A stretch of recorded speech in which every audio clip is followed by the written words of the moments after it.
A powerful explosion hit the city and the entire sky was filled with smoke. The bus was moving quickly along a busy highway late in the evening. A bus passenger was complaining that many people had died due to underwater earthquakes and volcanic eruptions, and now even the city had to be evacuated.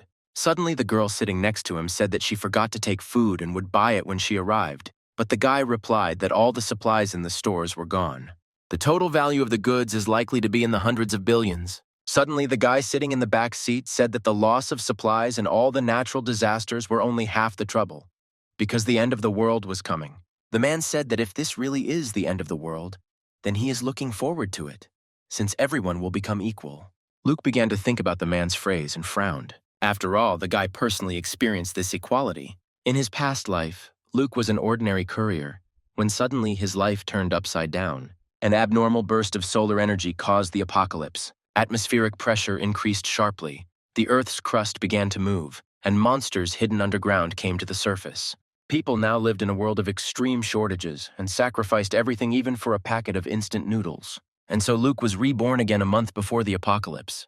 The girl came close to the guy and said that all this was really scaring her, and she wanted to ask for a favor. The guy, without listening to her, said that he had more important things to do and left. He asked himself, what is the most important thing during the apocalypse? And when he realized that there were supplies, he headed towards the large building. In his past life, Luke wasted his time searching for supplies, and this time he decided to prepare in advance.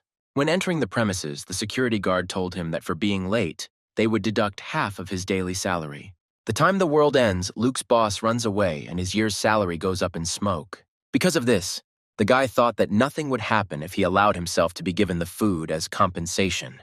He confidently opened his subspace. A large amount of food was immediately discovered, and the guy automatically saved everything. As Luke develops spatial abilities, everything around him can be placed into an extra-large cubic space. Of course, this makes it more convenient to get free food. Time is frozen in subspace, and food will remain fresh no matter how long it is stored. The guy was touched by the fact that he would finally not have to eat garbage. Like in his previous life, Luke thought that after collecting so many supplies, he could finally breathe a sigh of relief. Suddenly, a man's voice was heard asking for the goods to be taken out, and soon people came through the door. The room was empty, and the man was shouting at the guy where everything had gone. Luke, however, quite calmly closing the subspace, said that he took everything. The boss was furiously shouting for the guy to be caught, and everyone started running towards him. Then Luke said that he wouldn't be late anymore and jumped into the portal. The men couldn't understand where the boy had disappeared to and looked around. Meanwhile, Luke, flying out of the portal, skillfully landed behind the wall of this building. Spatial jump was his second ability, which allowed him to move through space within a range of 3 meters. In an apocalypse, with this ability, the guy can enter abandoned buildings to find supplies or escape. He stretched and said the free shopping mission was complete. Suddenly, a notification came on the phone, made to prevent panic. Suddenly, the phone started vibrating sharply, and the guy looked at the screen in surprise. A girl named Stella called him, and he was shocked. Luke picked up the phone, and a worried girl's voice came from the phone, saying that the guy was trying to forget her. The girl asked where Luke's manhood was and how she could feel safe around him. The guy responded rudely to the girl, and she began to get indignant. Then Luke calmly said that as soon as he returned to Shandu, they would talk. He began to think that he had lived with Stella for 5 years in the apocalypse, and if it weren't for Luke, she would have died of hunger. He looked at the phone with disdain. A dialogue popped into Luke's head where the girl asked why he kept coming back empty-handed. The man told Stella that Luke was now useless, and it was just the two of them. Stella stopped him, saying that the guy only died because he was no longer useful. And she also told the guy that whether he would be useful to her depended on how he acted today. Luke was treated very unfairly in his past life and trusted the wrong person, and the guy was determined to get revenge for it. Luke was filled with anger. He wanted them to feel the pain 1,000 times more. The guy sighed and said that the rest of the things could only be purchased with money, which meant they had to be earned. He called the manager and agreed to sell the house for half the price.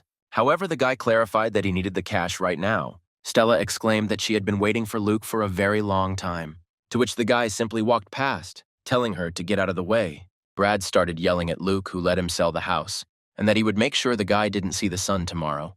Luke quickly grabbed the man by the throat and lifted him into the air. The guy threw Brad to the ground with all his might and threateningly told him to try. Stella tried to stop Luke and screamed at him to let the man go. Stella tried to stop Luke and screamed at him to let the man go. The guy hit the girl on the cheek and she flew to the ground.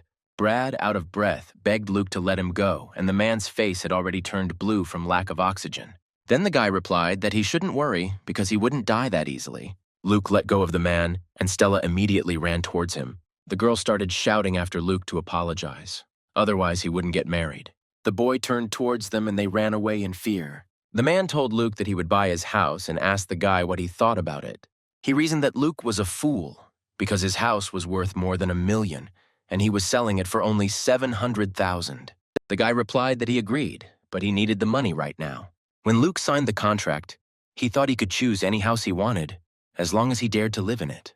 Although Shangdu has experienced various natural disasters, an earthquake is not expected to happen anytime soon. Official announcements have been made and life remains calm. Suddenly, Luke saw an ad for a high-interest loan and stopped. The guy called the number and found out if he could mortgage his property using the title deed.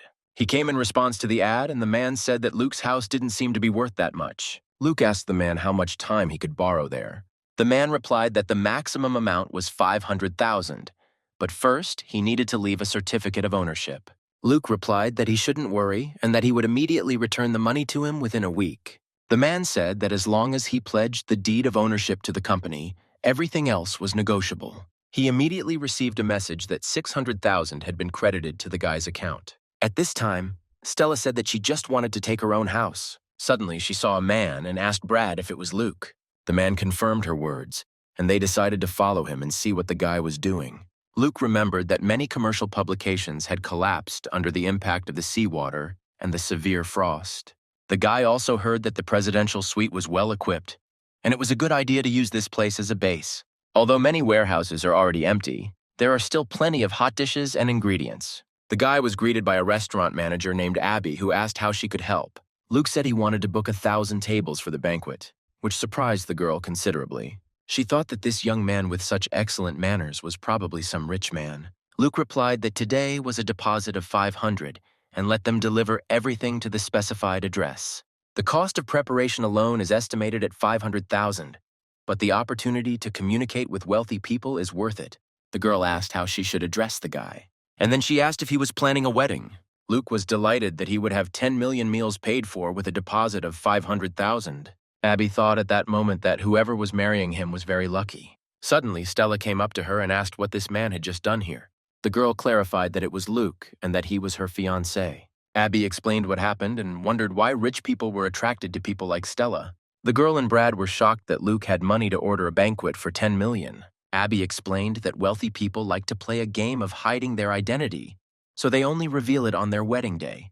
Brad wondered if Luke was really that rich. Then Abby showed them that the guy had just paid 500,000 rubles. Brad asked the girl who he could invite to such a banquet. He was perplexed as to what they should do, to which Stella replied that she needed to take the initiative. She was glad, because she had never imagined such a scenario in her life, and unexpectedly, it would happen precisely because of him. The guy, sitting at the table, was writing an ad on his phone about selling a house and immediately thought about a plan for how to spend the money. He was very confused, because he understood that without a loan, his whole plan would be useless. Luke took a lot of photos, and the loan amounts went up and down. A notification about approval and crediting of funds arrived on his phone. Overjoyed, he lay down on the bed. But suddenly he jumped up, because he remembered that he still needed to buy a lot of things. Picking up his phone, he began searching for fireplaces, smokeless coal, and ice blocks. He understood that the boy's survival would depend on the number of his purchases. After calling a certain number, Luke became interested in smokeless charcoal. By dialing another number on his phone, he learned about the ice cubes. As he walked down the street, he was met by girls waving their hands at him in greeting. Coming closer to the girl, she said that she missed him. The guy angrily asked why exactly she was bored. The lady made a sarcastic comment that he was too stupid. Stella grabbed the guy by the hand and asked him to help her, since she was not feeling well, and that was why she yelled at him yesterday. The guy walked away from the ladies, saying that he was very busy and would not be able to walk with her. The girl was very shocked by the guy's words and thought that he was acting arrogantly. The ladies quickly got into a taxi and followed the guy. When the guy reached his destination, he was met by a man. They shook hands in greeting. The man began to praise his factory, trying to attract a valuable client. The guy agreed and said that he would first transfer a deposit in one amount, and once ready, he would give the rest of the money. The man asked why the young man needed so much ice and offered to cooperate in the future. The guy was about to leave and said that he would give it to charity. Luke drove away, and the man only remained to watch the taxi drive away. Just as the man was about to leave, a new taxi arrived, and he was surprised that someone had shown up without an appointment. The girls got out of the taxi, and Stella immediately asked a question about the guy who had just been there. The gentleman admitted what Luke did. Both girls were incredibly shocked. The lady with short hair asked if the guy had said what he would do with that amount. The man remembered what he had said and immediately reported everything to the girls, to which they were even more shocked. At this time, the guy drove up to some building. When he went inside, he realized that it was a restaurant and remembered that in his past life, due to being very busy, he never went here. Sitting down at a free table, he began to look at the menu. On the last page, the guy saw a big question mark. The waitress told him that the dish was personally prepared by the chef of their music restaurant. Luke said that it sounded interesting. In a past life, at the beginning of the apocalypse, a strange force caused many creatures to mutate. The monstrous serpent in the book, which appears in the midst of the flood, resembles the mutated serpent the boy encountered in his previous life. However, instead of mutation, he prefers to call it atavism. Suddenly, a girl approached Luke and said that he was the chef of the restaurant. When the guy saw her, he was very surprised and couldn't even believe his eyes. This was the so-called Hell Chef Mary. In her past life, she had the magical culinary power to turn decay into food. Luke wondered if he should be afraid that such a beautiful lady could poison the food. The guy tried the dish and admired it, but he couldn't trust her during the apocalypse. Chloe told Stella not to forget about her sisters when she got married. Luke arrived at the bar, which was Shandu's gold vault. He thought some rich guy had left $2 million there and hadn't even seen what an abalone looked like. However, when the apocalypse comes, such places will not exist, and Luke does not want to regret not having visited here, just like in his past life. The girls walked around the guy and asked why he didn't drink. However, he did not pay attention to them because his gaze fell on the girl sitting next to him. Pouring an alcoholic drink into the glass, the lady said that this girl was here for the first time because her boyfriend had cheated on her. Her ex-boyfriend didn't sleep with her, but cheated on her with an older woman. Apparently, he was completely devoid of taste. Suddenly, this girl started drinking a whole glass of the drink without stopping, after which she confidently asked if Luke was free. She started pestering the guy and asking if he agreed to spend time with her. The girls supported her decision, and suddenly Stella noticed them. The girl and her sister were furious that Luke was cheating on her. At this time, the guy invited the drunk girl to go outside, and she thought that he was very courageous. He took her hand and they ran upstairs. Stella and Chloe yelled at the guy to stop. Luke and the girl ran into the first free room on the floor. The guy started explaining to her about the two girls who started chasing them. Suddenly, the girl began to say, embarrassed, that this was her first time. Then Luke flicked her and told her to wake up. He also told her to stock up on food and not to go outside. Besides, people obsessed with love should not come to such places, so the guy suggested the girl to forget about it. Luke thought that such an opportunity rarely came along, and to leave like this was indeed a great loss. However, with Chloe and Stella today, there is clearly no chance. The workers asked Luke if he was afraid that the ice would melt, since there was no refrigeration chamber in the warehouse. Pushing his way through the crowd, Brad told Stella that the guy had rented a large warehouse in the suburbs and bought a lot of big machines. Suddenly, Chloe noticed the workers and asked if this wasn't the banquet from that hotel. She asked Stella what she thought about a guy suddenly proposing to her. The girl then said that even if Luke proposed, she would not agree and asked Chloe to take her there. She confidently asked Luke why he was buying so much stuff and what was going on. The guy then asked if the girl could help him move his things, and said that as soon as they finished, he would tell him everything. Stella was surprised because she cannot do such work since she is going to become a rich lady. Then Chloe said that maybe this was a test to see if she was fit to be his wife.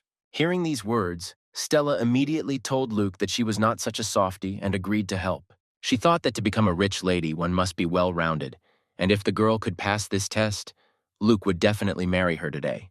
And Chloe, at that moment, thought that all rich people are very lustful, and if she can't become a guy's wife, then she can become a mistress. And Luke at that moment was thinking that one cannot allow the work to go to waste, because a large amount of food can go to waste, because it takes a lot of time.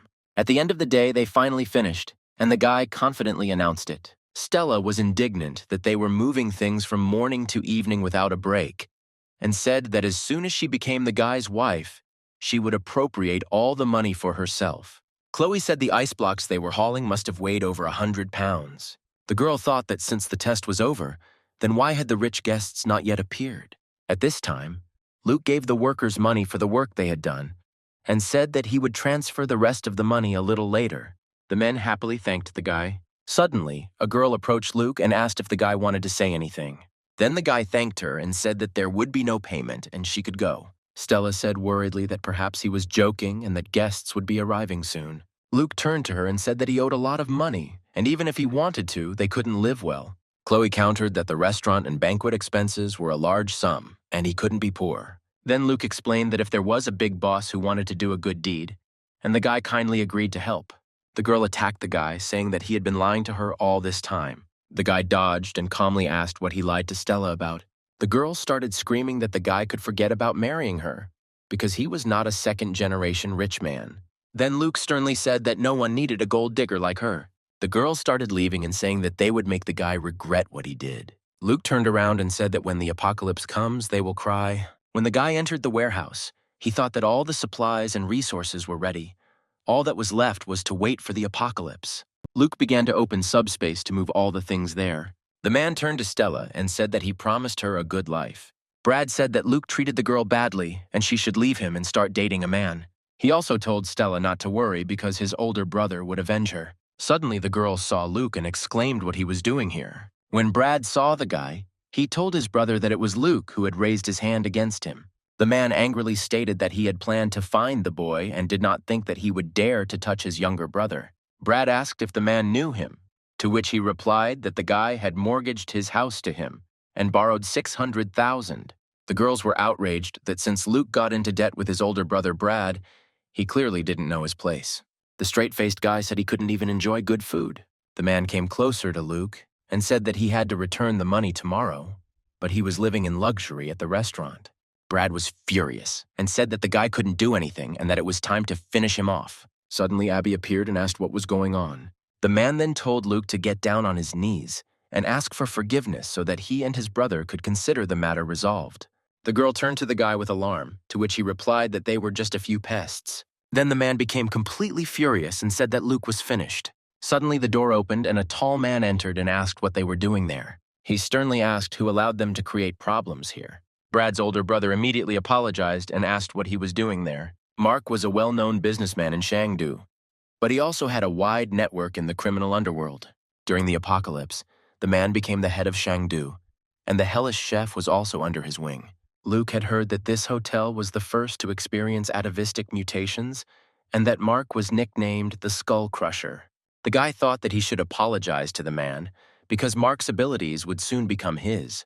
The man noticed Luke and said that he had quite an interesting look. Edited text Mark came into the office and said that he had brought Mary. The girl asked what Mr. John wanted to discuss with her. Then the man replied that he had heard that Mary was an extraordinary beauty and that today he would finally meet her in person. He handed the wine to the girl and said that they should drink. The girl looked at the glass with horror, and the wine in it looked very frightening. In his past life, Luke hid in the basement with Stella and barely survived the apocalypse due to the intense heat. He never thought that this time he would leave her and she would end up following the guy. For Luke, this became a good opportunity to settle old scores with Stella. The man told Brad that it was hotter at night than during the day, and the guy replied that that was why he decided to call everyone to cool off. The thought of girls in bathing suits excited the boys, and they were looking forward to them. Chloe told Stella that the moon was as bright as the sun today. They took each other's hands, and the girl replied that the moon was indeed unusually bright today. Chloe told the girl that her love for her shines as bright as the moon.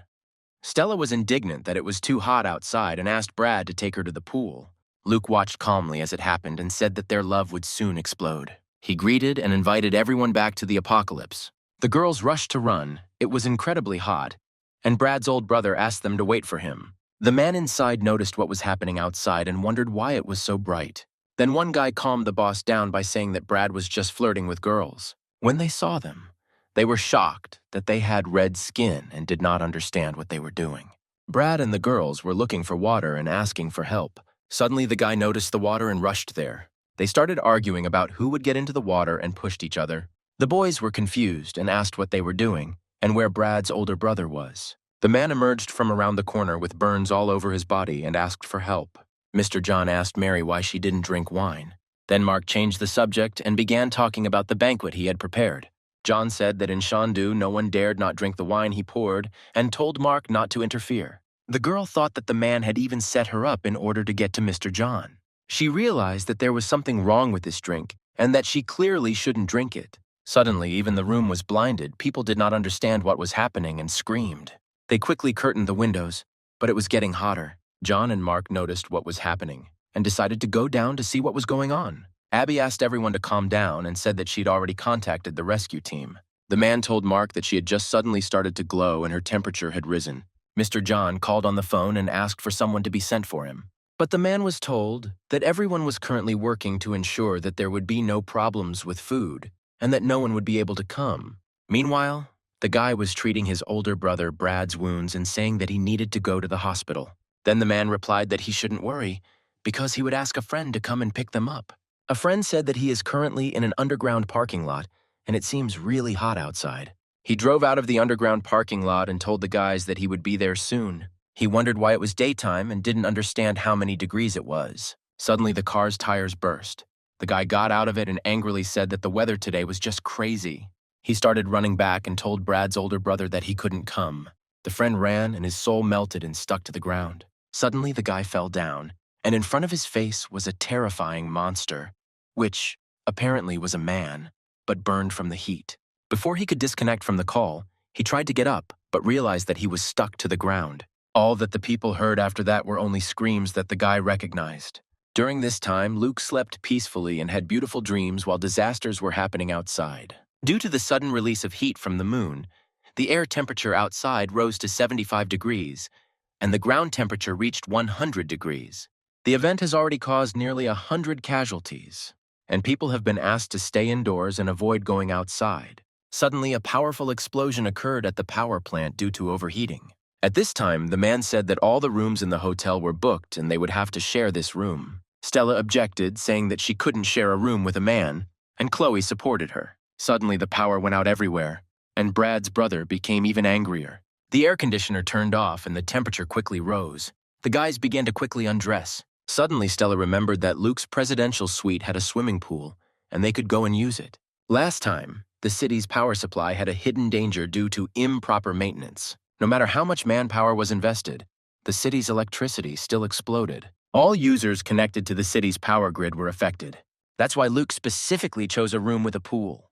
The guy also prepared vertical air conditioners and large backup batteries to provide room temperature. After watching them work, the guy thought that he needed to add more ice. Sitting down calmly on the sofa, the guy exclaimed that it was much better this way. While sipping wine from his glass, he thought that he was hungry. Having opened the subspace, he began to choose the dish he would eat today. Luke said that on the first day of the apocalypse, breakfast should be simple and chose rice. With a smirk on his face, he wondered when Stella would have the same opportunity. Suddenly, there was a knock on his door and he heard the voice of a girl asking him to open the door. As soon as the guy opened the door, people felt the cold and thought it was the air conditioner. Luke calmly asked what the boys needed. Brad exclaimed that this room not only had a pool, but also electricity and food. The girls seemed to go crazy and shouted that while they were almost roasted on the street, the guy was enjoying luxury. Brad's older brother said that he had borrowed money from him, and it was time to pay it back. So he asked to give up the room. Moving towards Luke, he said that if he didn't give up the number, the man would simply throw the guy out of here. Suddenly, the guy pulled out a gun and shot the man right in the stomach. Luke said that if he took one more step forward, he would be dead. Everyone was shocked that the guy had a gun and didn't understand where he got it. Brad's older brother angrily responded that he was cruel and that he would have to give in. However, his words were a lie, and he ran at Luke again, and suddenly everyone froze in shock. The guy shot the man right in the leg, and he screamed loudly in pain. Luke said threateningly not to waste his time and get out of here. He started counting to 3 and warned him that he better get out of the guy's sight. At this time, Mark was indignant that there could be no food in the hotel. Abby tried to explain that someone had booked 1,000 tables for a banquet a few days ago, and they were almost out of ingredients. Then Mr. John said to carry all the remaining food and water. People began to resent the lack of food and water and almost went crazy. Suddenly, Brad's voice was heard shouting that Luke had a gun. The man immediately thought that since it was a firearm, there must be a cool character living upstairs. Stella exclaimed that Luke's room had electricity, air conditioning, and even a swimming pool. The girl claimed that she saw it with her own eyes, and that there was also a lot of food and alcohol in the room. Everyone immediately moved after Stella, wanting to throw the guy out of his room. Knocking on the door, they said that they had come to discuss something with the young man. They kindly asked to be let in to cool off a bit, since in an emergency only Luke has air conditioning. Suddenly, the little boy saw a fried chicken that looked very appetizing. He shouted that he wanted this fried chicken and rushed into the room. Suddenly, Luke kicked the guy back with one movement of his leg and he flew back with great force. The guy proudly said to watch his children, or he himself will teach them to control them. People started shouting that the guy was a murderer and that he was just a child. People started screaming that someone like the guy didn't deserve to stay in that room. They decided that since the guy was alone, they couldn't throw him out. But suddenly, Luke fired his gun. A bullet that flew through the crowd hit the man straight in the head, and he fell heartlessly to the floor. Luke said threateningly that even though he was alone, they too only had one life. A scream was heard from the huge building. The boy was ready to break free. 3 people held him down so that he wouldn't run away to his dead brother. He was very angry and cursed Luke. There were ladies standing opposite the door asking to be let in. Stella said she would do whatever he wanted for him.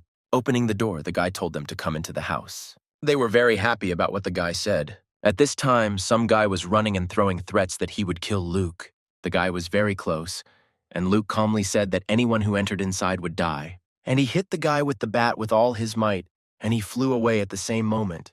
The guy flew at the girls and knocked them off their feet. The girls were frightened by the guy's words and began to justify themselves by saying that they were fine outside. Luke got angry and advised them to leave quickly. The girls quickly realized this and began to drag the motionless body away. A rescue vehicle pulled up to the group of people, and there were several changes on it. People began to rejoice that they would be saved, because rescuers wouldn't just come for no reason. People got out of the car, and one of the rescuers asked about one man. Mark came out of the crowd and they began to talk to him. The rescuer explained to people that they should not panic, because the authorities had already begun a rescue operation. People began to rejoice greatly at what the man said. A man ran out of the crowd and started saying that he would give all his money just to be evacuated now. But the rescuer twisted his arms and told him not to dare interfere with their work. Just when the soldiers were about to retreat, someone called them to help. Stella grabbed one of the employees by the hand and talked about Luke. Taking off his helmet, the rescuer decided to stay. The girls hurriedly told the guy about the young man upstairs, who shows no mercy and kills anyone who disturbs him. The soldier decided to try to climb up quietly and carefully. Stella was thinking that when the soldier freed Luke's presence in the house, she would get there and be there until the end. The guy stood in the stairwell and looked around the area where he should go next. Opposite the guy, there was a flower. As soon as he wanted to walk in this flower, he saw a camera. Then some canisters flew from the room towards the guy, which, upon contact with the floor, began to explode, emitting an unknown substance. Everything under the soldier's feet began to explode. He didn't quite understand what it was. After a short time, it dawned on him that it was tear gas. As soon as the guy realized that this was going to end badly, he wanted to start retreating. Luke's bat rose up and he hit the soldier. When the soldier began to come to his senses, his eyes were hissing loudly, and he did not understand where he was. Luke stood opposite him, reading his ID. His name was Derek, and he was the captain's second in command. Derek began to look around the room and asked where he got so much stuff, to which Luke replied that he was a recent graduate and that he had acquired everything on an expedition. Luke asked where they would go tomorrow morning. Derek decided to find out where he knew all this from. Luke shared his knowledge and shocked Derek. The rescuer said they had no choice but to have people get to rescue points themselves. Then the guy gave advice on how they could best do something to ensure greater human survival. Then the soldier asked to wait until he reported a new action, and then he could be killed. Derek was very scared and explained that he would not tell anyone and would not call for backup. Since Derek was sitting tied up, Luke cut the rope and freed him. The guy said that he respected him and therefore let him go, but he would not tolerate a second visit. Derek asked if he was afraid he would call for reinforcements. The guy told him that he had nothing to be afraid of and that he should look up. And at the top, there was a security camera that recognized faces. He reminded her that he had brought her, and if suddenly everyone in the room would die except him, he said that they probably didn't have that much time for him. Rubbing his hands, the soldier agreed. 2 soldiers were discussing the guy among themselves. The man was very angry. His face was exploding. He hit the guy with all his might and asked why he was holding him if he was of no use. Some guy came up to Mark and asked how much longer they had to endure this. Luke appeared out of nowhere and said that it was time to stop dreaming. The unknown guy said he would kill him, but Mark ordered him to stand. The guy said he came down to make a deal. The 2 men were in complete shock from the guy's words. Frank shouted that Luke's room must be full of other useful things. Then Mark replied that he should not pay attention to him and that it would be better for them to talk about the deal. They ate ice and enjoyed the fact that they could at least cool down somehow. The guy said he had been here for 3 days, and this was the first time he felt so good. Suddenly, Mr. John kicked Mark and said that he didn't dare hide the ice cubes from him.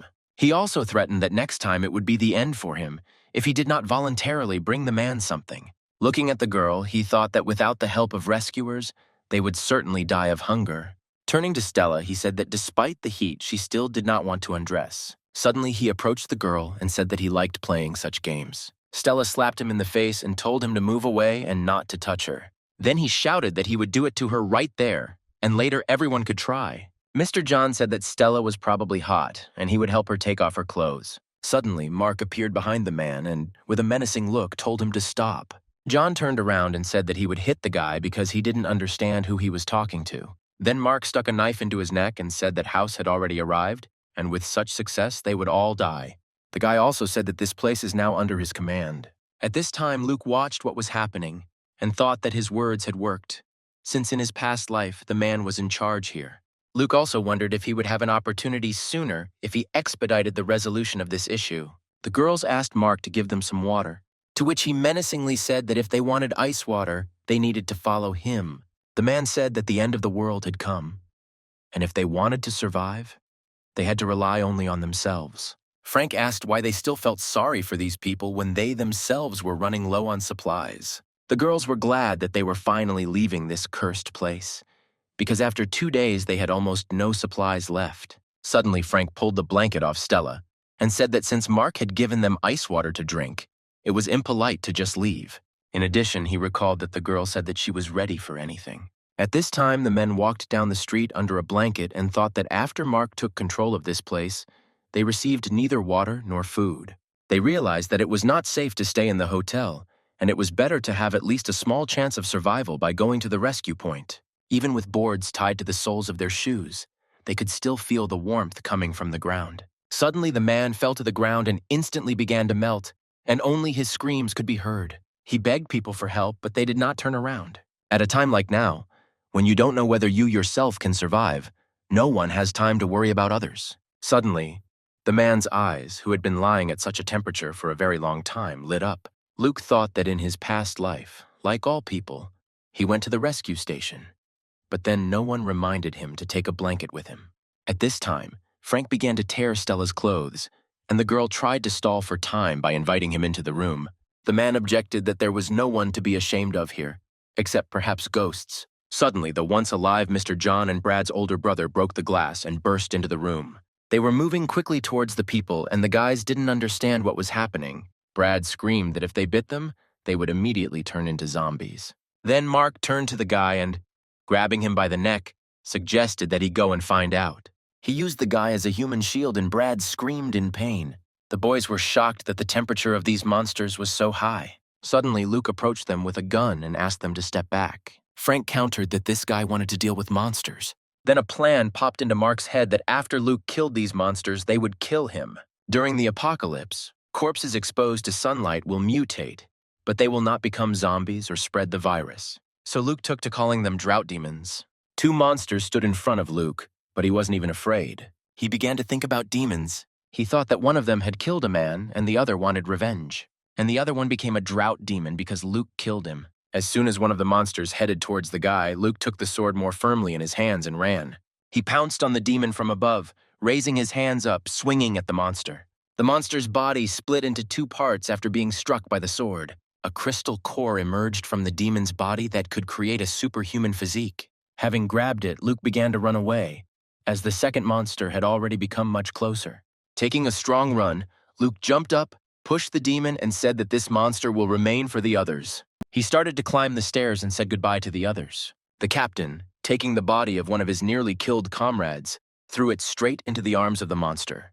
The guy who was thrown started screaming very loudly as the monster's body was burning. From behind, the captain shouted at him to take up arms and kill the demon. At this time, Luke poured something unknown into a glass and began to think. The guy decided that he first needed to wash the core properly and then swallow it. Luke drank the glass of liquid in one gulp. His eyes began to glow with a bright red flame. The guy's body was burning. His clothes were torn. He was screaming. The veins all over the boy's body were bulging, as if they were about to burst. At this time, the commander and his comrades were finishing off the demon. Frank grabbed the girl by the hand and began to shake her, as she was in a different state of many problems. Chloe was very scared and the man continued to yell at her. Stella agreed to cooperate with them, but asked to be fed first and to be fed meat. Then the captain looked sternly at the girl and asked her again if she really wanted meat. The man handed the girl a knife while the others held Chloe. Her face was very tense and she was scared.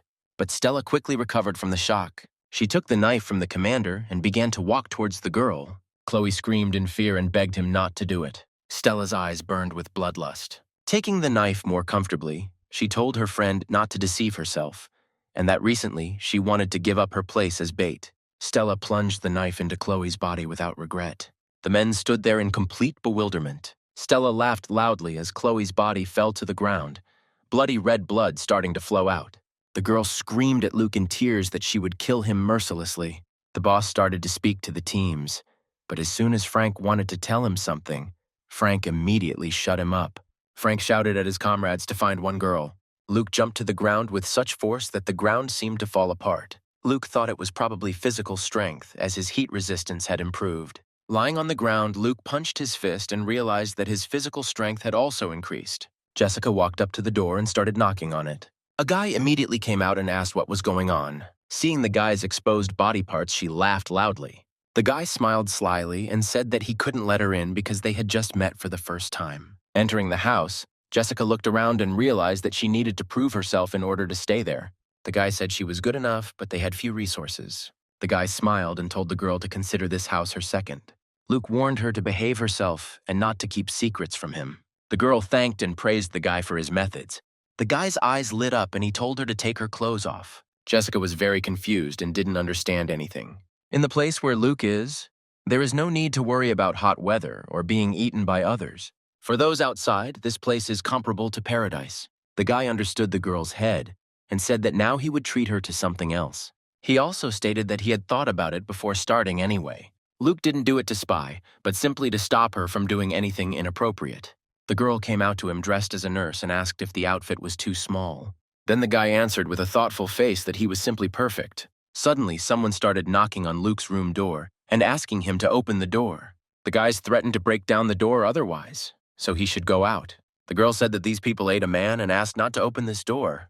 Luke looked at the girl and asked her again about what she had just said. After that, he opened the door and told the guys not to rush to break it down because if it was damaged, there would be trouble. The boys were happy that he finally came out and started laughing. A friend of mine jumped out from around the corner and shouted at Luke to die, but the guy was prepared and easily overpowered the man. Suddenly, Stella broke free from Mark and Frank's arms and ran towards Luke. She ran towards him as fast as she could and screamed for him to help her. The guy said that once she tasted human flesh, her body would mutate and she would cease to be human. Then Mark replied that in any case, the end of the world had already come, and it made no difference who they would eat. While Luke held the girl by the throat, she said that after eating, her body was filled with strength. She screamed that she couldn't wait to taste the guy. After these words, Luke threw her back so that she flew out. Stella clung to the building and said that she would not let the guy go so easily. But suddenly, she felt the heat that was outside, and she could not hold on any longer. The men began to attack the guy from all sides, and the rage was visible in his eyes. They said that not only were they now stronger, but they had improved their reaction and speed. If the hatch had hit them unexpectedly, it still wouldn't have been able to attack each of them. After all the words, the guy grabbed him by the head and asked if he had finished speaking. After which, without waiting for an answer, he hit him on the floor, telling him to die. After this, he resolved to fight another man who tried to attack him with a knife. He grabbed Mark by the neck and he began to choke. Suddenly, their fight was interrupted by a monstrous creature that suddenly appeared from around the corner. It was Mary, who in her past life became a hellish chef. Luke looked at her calmly and asked if he had understood correctly who it was. He was surprised that the girl had turned into this so quickly, and her affection seemed quite deep. Holding Mark by the neck, Luke said that Mary had to disappear, otherwise he'll just kill her again. The girl admired Luke because he dealt with the entire gang single-handedly. However, it seemed to her that this monster was giving off a very dangerous feeling. Jessica thought that she should somehow help Luke so as not to become a burden to him. She shouted his name and the boy turned around. The girl said that she wanted to help him defeat this monster. He was surprised that Jessica was not afraid and did not hide. Luke said that the girl would only distract him.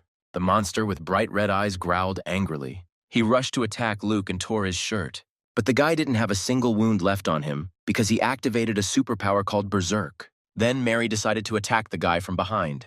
She bit him on the shoulder with all her might, but the girl was unable to sink even one fang. Luke calmly asked why she couldn't bite through him. Then the guy took her hands and rose into the air to finish it. He twisted the monsters and asked if he was ready for his death. After his words, he slammed Mary into the floor with all his might, so hard that it cracked. Luke said he planned to suffer greatly during the apocalypse, slowly dying in agony.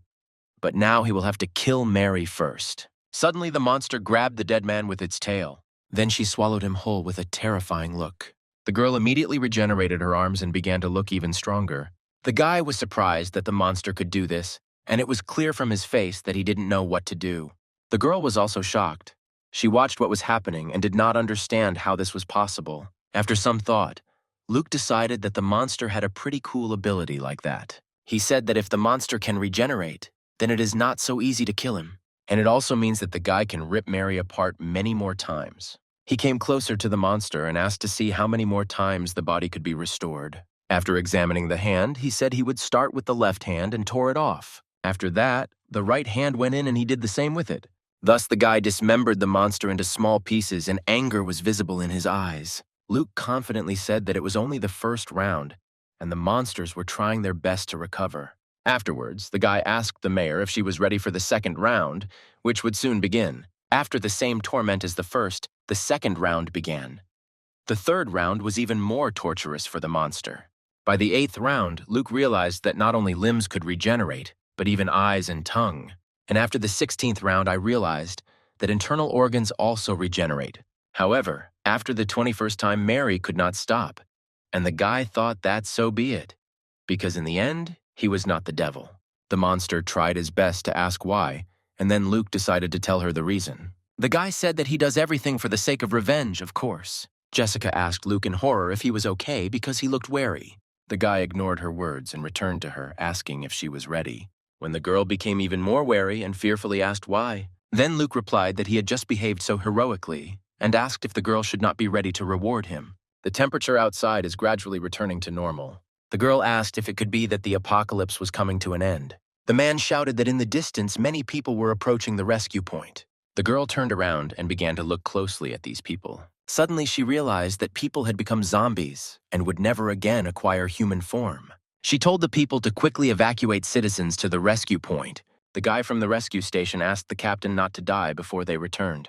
In response, the girl told him to leave quickly and not to talk too much. At this point, Luke tells the girl that she will now experience the power of the berserker. Jessica, horrified, asks the guy if he wants to do it again, covering herself with a blanket, to which the guy replies that the intense heat has subsided and he will need to go out. But Luke cannot leave the girl without memories. He says that the people around him should order the guy around without knowledge, and it looks like Jessica has completely submitted to Luke. The guy takes a car out of subspace and says that he needs to hurry before the seawater comes in. Many zombies in the past, driven by an obsession to reach the rescue point, eventually formed a tidal wave. The incident also resulted in a large number of military weapons being scattered. Suddenly, a man aiming a gun orders Luke to stop the car. Then the guy asks how he has the right to order the car to be stopped, and instead, to rob it. Suddenly, the man's face drops, and there is only emptiness in his eyes. Luke violently knocks people off the road with his car. As in the past, the walls cracked from the scorching sun, and this eventually led to the subway being cleared. Luke says that not all zombies have crystals, and it will take a long time to get each one through. At first, the guy decided to see how things were going at college. Approaching the building, he opened the door with great speed and saw the monsters. Suddenly, a group of guys yelled at him that he was trespassing on their territory and that Luke should give up his things. The guy came with a statement that he had chicken legs and asked the guys for help.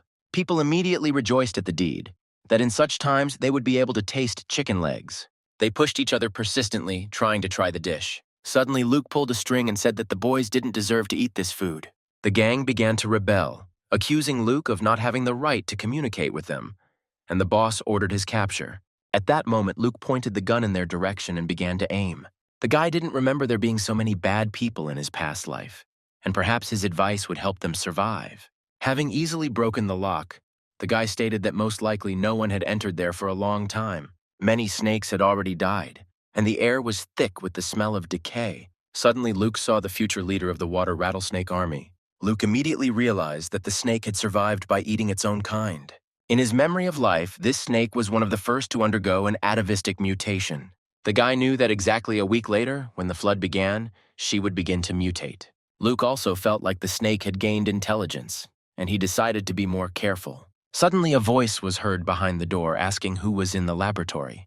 The guys with guns said they knew Luke was hiding there, to which Luke replied that now was a critical moment, and he could not open the door for them. Suddenly, a girl jumped out of nowhere and started attacking the guys. She kicked and punched them, and her body was clearly physically prepared for battle. She grabbed one of the guys and started scratching his face. Suddenly, a gun was pointed at her from behind and they said that she was moving well. The girl jumped on the guy and couldn't get off him. She tried to get out and asked what the guy was doing. Luke tied her up and tied her to a chair, also asking in confusion what was going on. Rox introduced herself and advised the guy to behave decently and also to let her go. Luke calmly asked if she knew a man named Derek. The girl asked in surprise how she knew him, and the guy replied that he had once saved his life. A group of fugitives took over the school and used the students as hostages. At this point, Derek led the civilians to leave first, but he didn't expect that some of the escaped prisoners had infiltrated the ranks of ordinary citizens. Then Luke said that in that case it wasn't Rox's fault.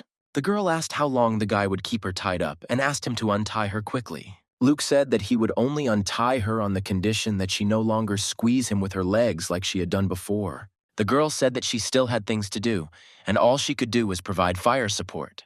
Then Luke revealed that he was planning to secretly attack their fortress, because only by returning the supplies would the people at the school remain alive. Then Rox said that this might be their first and last meeting. The guy said that Derek was his brother and should help her. At this time, the man asked how everything went. One of the soldiers told the boss that he was expected outside. The commander ordered that those who had not yet fought should go to the front, and if anyone was destined to die, then let it be them. Their conversation was interrupted by the silhouette of a man, and it was Luke. The soldier was shocked at how the guy got in there, as there was a guard outside the door. The boy asked the soldier's question again. Luke held out his hand as if holding a gun. With one movement of his hand, his eyes lit up. Everything around became completely different, not the same as usual, and everyone began to panic. Holding the trigger until the last, the guy said that they should not move, otherwise they would die. Then the captain got even angrier and told him to stop playing the fool. One of the soldiers was immediately killed. The girl with the rifle in her hands fired, saying that she was confident in his plan. She remembered how he had persuaded her with one sentence. Rox was still shocked that she had agreed to this, but suddenly her thoughts were interrupted by the curtains in the building through which she was watching closing. She heard them talking about knowing where the sniper was. Rox quickly ran away, and in her mind was the fact that she had been noticed again. The girl asked the guy to hold out even longer so that she could come to them. Through the earpiece, Rox heard what people were saying. Having flown into the building, the girl began shooting at everything she saw around her. But because she was too fast, she didn't notice the one who said that the supplies were finished. The man screamed that Luke could not kill him because the people behind him would kill him. The guy began to strangle the man with one hand and said that the others would soon join them. A girl named Rox stood there in bewilderment and asked if he had done it alone. Luke justified himself by saying that these people were weak, and therefore he dealt with them quickly. The young man invited the girl to the women's dormitory. The girl did not understand why they were going there. The guy said that all their comrades had gathered there. In one of the rooms in the administration building, there were many bodies hanging. The man with an iron mask on his face told the captain that the girl had apparently escaped. Walking among the corpses, the guy found a girl who was still alive. Then he ordered her to be lowered down. It was hard for the guy to lower the hanging girl. Having gone down, he began to question the girl, to which she replied that she only needed his consolation. Taking the whip in his hands, he asked how it was, and with a sharp swing of the whip, he hit the girl with all his strength that she began to scream. After that, the guy asked how she felt. The girl quickly regained consciousness after the blow and said that she now feels even better. Michael asked who had been taking all his supplies. Sitting on the sofa, the girl said that it was the devil. The guy told her to say his name, and the girl said the guy's name. At this time, everyone met in the women's dormitory. Derek asked why Luke came, and Rox said that he said it was his brother. There was a big wound on the guy's body, and the guy asked what was wrong with him and asked to show them to him. The guy began to unwind the bandage, and seeing the wound, the guy immediately realized that it was from cannibals and that there were enough viruses under their nails. Derek said that he would need a lot of medicine to heal, but it was hard to find at the moment. Luke handed over a pack of medicine and said that this should be enough. Everyone stood in complete shock, wondering where he got them from. The guy remembered his past life and that there was a man whose fighting power was comparable to a humanoid nuclear bomb. Derek said that he owed the guy a favor and asked why he had come. Luke warned the crew that the Great Sweat was about to begin and that everyone needed to evacuate, due to extreme heat which led to rapid melting of glaciers. A girl from the crowd screamed that it was a lie. It was Luke's classmate, a rich girl. Seeing the guy's bag, she asked if he had anything to eat. Only she brazenly wanted to stretch out her hands to take the bag. The guy slapped the girl without thinking. Clutching her cheek, she began to shout at the guy that he didn't dare do this. People from the crowd began to say bad things about the girl. She became very angry with people and threatened her father. The girl asked if this was normal, to which the guy replied that she was going to look for her father, and there was no point in stopping her. The lady ran away from the hostel saying that all people are terrible. Michael quietly grabbed the girl and asked her to tell him where Luke was. After telling the story of the evacuation, Luke went home. He turned on the phone, looked at it, and thought about waiting for the Golden King snake. A car pulled up behind the guy and a girl started screaming from it. Hearing a familiar voice, the guy turned around because he thought about the girl who had left in search of her father. She was hanging from a huge rope stretched over a crane. Michael got out of the car and said that he thought the guy was a young man with 3 heads and 6 arms. Looking at the guy, Luke asked where he was from. Michael said he had a gift for Luke as he walked up to the trunk. Opening the trunk a little, Luke saw what was in it, and it was full of monsters. Michael climbed onto the trunk and asked if Luke was ready to die. Rox heard the sounds and realized that they were coming from where Luke had gone. The girl told Derek to stay put and decided to check it out herself. Michael continued to stand on the car and talk to Luke, claiming that he had a chance to save the girl. The guy replied that saving her wasn't that difficult, and the girl immediately became happy. But Luke immediately said there was one problem. The girl got scared and decided to find out what the problem was.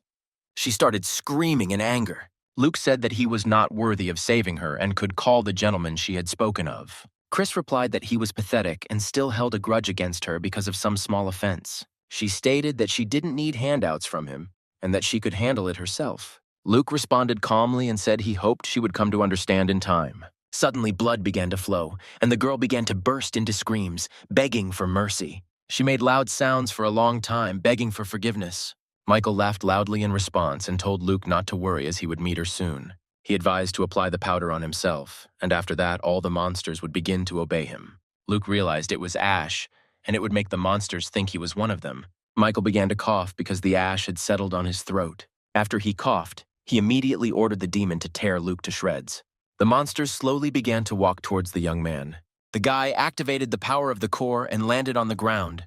Michael was shocked and thought that Luke wanted to play with him before he died. Michael began to ask how Luke got closer to him. Standing completely on the car, he was glad that the young man was surrounded. Michael started shouting at the monsters to attack him. Luke came up to him and told him not to bother himself because it was pointless. Then Michael's eyes filled with anger, and he asked him what he meant.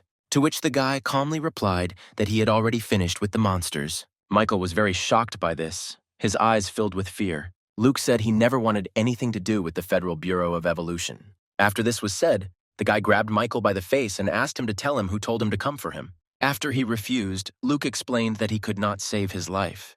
The guy started pulling him hard by the head, and Michael just screamed loudly in pain. Luke ended up pulling his head out along with his spine. Rox was shocked that the problem was solved quickly, but the way he solved it left her even more confused. Then Luke said that when dealing with this little thing, he had to restrain himself a little. At this time, Jessica was alone saying not to stop. Beads of sweat were running down her face, and she was making sounds of pleasure that could be heard throughout the entire room. Jessica asked not to leave her there completely alone. The girl remembered the guy she had dreamed about. Jessica remembered Luke's words and said that she would never be a burden to him. The girl took the gun and declared that she would become the guy's right hand. She abruptly opened the door to the room because she thought that was where the sound was coming from. Suddenly, a monster appeared right next to Jessica, and she froze in surprise. The girl was amazed that the monster managed to appear behind her in just a couple of seconds. She started to move back, but her path was blocked by a chair. Remembering the gun, Jessica tried to pick it up, but dropped it. Hearing the sound, the monster rushed towards her, but grabbed onto the chair. The girl did not understand what he was doing and what was happening in principle. Suddenly, she realized that this monster was blind and was trying to smell her. However, he was too close now, and if Jessica made even a sound, he would attack. She started reaching for the gun because it was her only way out. Suddenly, Jessica made a sound that attracted the monster's attention, and the girl turned around in fear. At that moment, she remembered Luke's words about not keeping useless people around him, and she needed to find the core in the monster's head to drink. The girl confidently shouted that she was not useless. After these words, she drove her heel with all her might right into the monster's eye. However, the monster immediately grabbed her leg. Jessica wasn't going to give up, and with her other foot, she again plunged the pin straight into the monster's eye. She said she was very sorry that Luke didn't see what she was capable of. Taking the axe in her hands, she threateningly told the monster that she would now find out whether he had a core in his head or not. Meanwhile, at the engineering university, Rox began organizing the evacuation of students. She even contacted her brother, asking him to bring his troops to join in and ensure the safety of the students. And the snake that Luke noticed also began to mutate. The guy stood there and told this snake that he wanted to see how much it could mutate. The guy also prepared a large bucket of water. The snake immediately climbed into the bucket, which made Luke's task much easier. The final mutation was coming to an end, and the monster acquired a terrifying appearance. Luke realized that if this monster had waited for the flood, it would have been a disaster for everyone. However, since he has decided to obey the guy, he will consider keeping the snake as a pet. Suddenly, the monster started to run away, and Luke realized that he had really gotten smarter. The guy started to attack the snake and was upset that it was not so fast. Suddenly, Luke was unable to thrust his sword into the monster and was extremely surprised by this turn of events.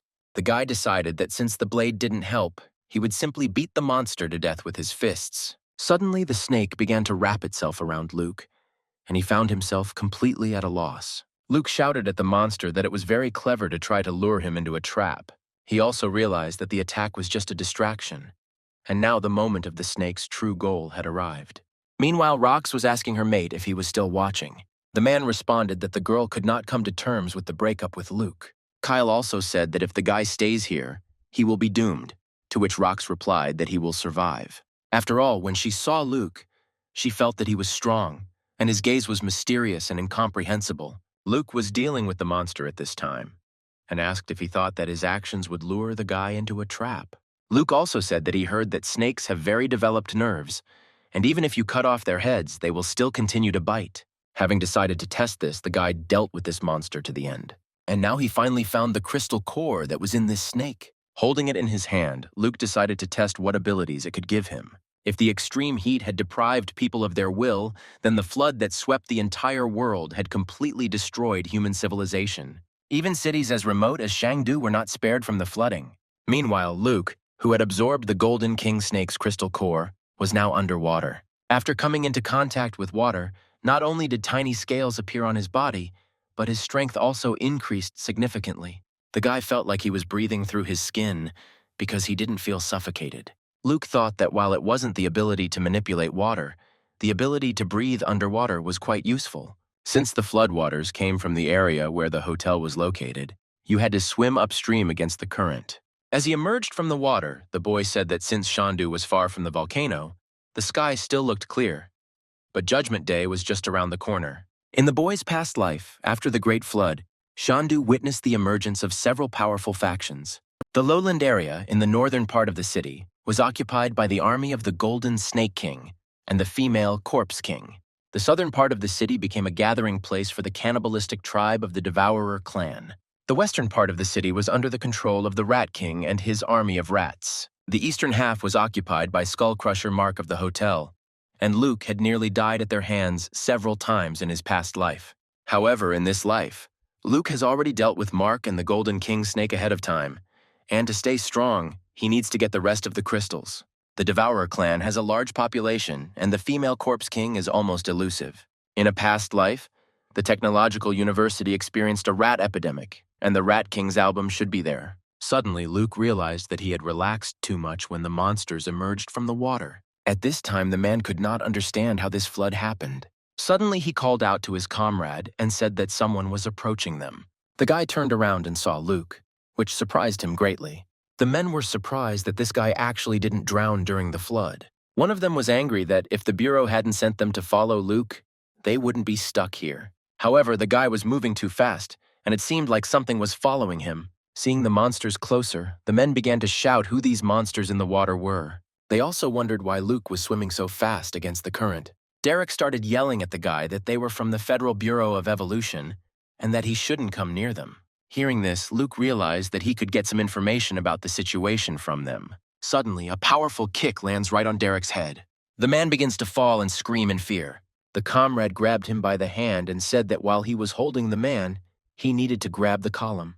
Holding Derek with all his might, he shouted that he would definitely get him out. Derek started telling him to let him go, or they would both die. At this time, Luke asked them what they knew about the Federal Bureau of Evolution. The man refused, and then the guy said that even though Derek had courage, he still shouldn't blame him. The man began to fall at full speed into the water filled with monsters. Luke said Derek knocked himself down. The thought that he was about to die immediately flashed through the man's mind. Suddenly, Luke rushed towards Derek, knocking his comrade off his feet. The guy instantly killed all the monsters that were in the water with the man. The men were shocked that Luke was so strong and did not understand whether he was human. Derek started to explain that they were actually sent by the Federal Bureau of Evolution to keep an eye on the guy. This bureau is located in the Scientific and Technical University and is headed by a chief and a group of researchers.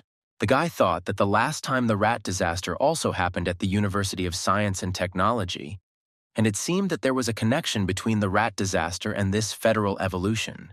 Leog began to ask what was going on in the lab, and then the man replied that they were not allowed inside. The boy realized that no matter what, he had to go there and scout out the situation before a rat disaster broke out. Meanwhile, Jessica, who was still in the hotel, finally extracted the crystal core from the zombie's head. The girl was not sure if she had succeeded and looked clearly tired. In addition, Jessica was surprised to find that the water had already reached her floor. Suddenly, a monster began to attack her, still wrapping itself around her body. Jessica was very unhappy that this creature was slippery and unpleasant to the touch. The monster opened its mouth wide and began to attack the girl. However, Jessica did not lose her composure and grabbed it. At that moment, the monster began to twist the girl's body more and more tightly and not allow her to move. Suddenly, Jessica noticed that there were a lot of these creatures, and she became very scared. She said that she didn't even have time to get used to her abilities. At that moment, the girl remembered the conversation with Luke, where he talked about the crystal core. Jessica asked him how she would use the ability if she didn't even know what it was. Then Luke said that she just had to feel her body and every change to begin to control it. Suddenly, it dawned on her, and she began to focus on everything that was happening. She saw the monsters' minds and laughed at how small they were. Jessica screamed sternly at the creatures to stop, her eyes blazing with rage. The girl was incredibly irritated by the fact that she was all sticky because of them. She began to reach for the axe and told the monsters to wait a little. Taking up the weapon, Jessica said that she was going to cut them all into pieces, just like tofu. While mercilessly killing all the creatures, she screamed that she would destroy them. After the girl finished, she decided that she should take a shower after everything that happened. Suddenly, a silhouette behind Jessica asked if he could join. The girl turned around furiously and asked who the guy was, holding the axe tightly in his hands. Luke emerged from the shadows, praising her for thinking of bringing a weapon for self-defense. Jessica was very surprised to see the guy and shouted out his name. She jumped on him and started screaming that she was very worried about Luke and was glad that he was back. Suddenly, the girl asked, embarrassed, what the guy was pressing against her with. Luke began to explain that the water was too dirty and he took off all his clothes. While taking a shower, the guy said that only when a person goes outside does he understand that it is best to be at home. After that, he also asked Jessica if she had any ability. The girl asked how he knew, to which Luke replied that he felt it from the temperature of her mouth. Jessica was very surprised and could not understand what temperature could be in her mouth. After that, she said that this ability is somewhat similar to mind control. Confused, Jessica asked if she could practice on a guy. Luke looked at the girl in surprise and asked how she was going to do it. At this point, Jessica was already standing in a very revealing suit and said that such practice would not hurt. It was as if demons started coming out of the guy, and the girl couldn't understand what was happening. She thought that if it weren't for Luke, the girl would have lost consciousness at the moment when she tried to influence him. The guy looked at the girl with a crazy look and said that it was a pretty good ability. After that, Luke shouted that he would make Jessica practice until her legs gave out. After some time, Luke taught the girl to shoot a pistol. Having shown her all the basics, the guy said that he was giving her half a day to get acquainted with her abilities. After Luke asked if the girl was from medical school, he said that she would go with him because it was time to show her abilities.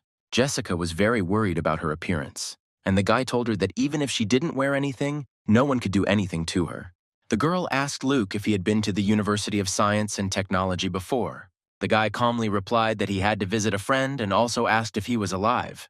Jessica reassured Luke by saying that good luck comes to good people. Suddenly, the girl looked back and realized that they had arrived at the place. The scientific and technical university, fenced in by wooden gates, was located right in front of them. Suddenly, shots started coming from the tower towards Luke and Jessica. The guy immediately began to protect the girl from the shots. A man's voice was heard from the tower, asking who they were and what they were doing there. Looking at him, Luke thought that it was in this university that the Rat King had risen last time. The boy stood up and began to tell the man that they were here to join the Federal Bureau of Evolution. Seeing Jessica in a bunny costume, the man said that after she spent the night with him, he would let them in. Then the girl showed him a whole plate of stewed pork and asked if he could let them in just for that. The man was extremely surprised that at such a time someone still had real stewed pork. He immediately ordered the guy below to open the gate, because the man had not seen meat for so many years. Once the boat was on the university grounds, the man ordered them to park it on the side of the road and quickly give them the stewed pork. However, Luke was not eager to give up his food, so he said that it was all his. Jessica activated her power and made the man start eating the corpse's hand and imagine that it was delicious meat. The guy who opened the gate said he would show Luke and his girlfriend the way. He also said that since they would be living on the base from now on, it would be right for everyone to help each other. The guy said that the lower levels were for the elderly, children, and others, so he would take them upstairs where Luke could find a clean room. Suddenly, the child accidentally hit the guy, and he started yelling at him. It turned out to be a small girl, weak from hunger, and Jessica asked anxiously where her parents were, after which she thoughtfully offered the girl a piece of bread. The little girl asked what would happen if she ate the bread, and whether Jessica would get hungry. Then Luke told her not to worry, because the girl would never go hungry. The little girl told the boy that he was lying, because at this time everyone was hungry. Then Luke said that the girl may doubt his character, but she should not doubt the guy's strength. Plates of food appeared out of nowhere, and the little girl was shocked by what she saw. Then Jessica started feeding her bread and telling her that children shouldn't think about stupid things. Suddenly, a voice was heard angrily asking who was cooking, and Luke turned around. 3 men shouted and hit people, saying that hoarding food was a violation of the rules. However, they did not remember anyone exchanging food in the last few days. The little girl started crying, and Jessica calmed her down, saying that she would make sure they spoke civilly. "Get up from your knees," the girl asked the man. Hadn't he been fighting for food all this time? Activating her power again, Jessica told them to enjoy their meal as much as they wanted. Seeing 4 plates with different types of meat, the men were stunned. Quickly eating piece after piece, the leader said that he wanted to cry. Before he could even finish chewing his food, he also said that Jessica was quite reasonable and that he would punish her again tonight. However, the men also said that Luke had broken the rules and should be punished. After that, the leader said to take the guy and the girl out of there. The punishment was a duel to the death with 2 chained men. Luke's memories surfaced of 2 brothers he had met before. "Friend!" A little girl screamed loudly with tears in her eyes and asked what happened to her brothers. The girl cried and asked to let the men go. Then one of the leader's assistants said that they had failed the task and were unable to score points, so they were sentenced to death. After these words, the leader himself also said that he did not expect to hear that Luke knew these men. The man said that if Luke lost the duel, he would throw the little girl into the water along with her brothers to feed the water monsters. Luke reasoned that the brothers were in some kind of crazy state. Suddenly, one of them started attacking the guy. Luke didn't lose his composure and immediately began to attack the 2 brothers. A couple of minutes later, they were already lying unconscious on the ground, and Luke continued to stand confidently on his feet. The little girl screamed to her brothers in shock and excitement.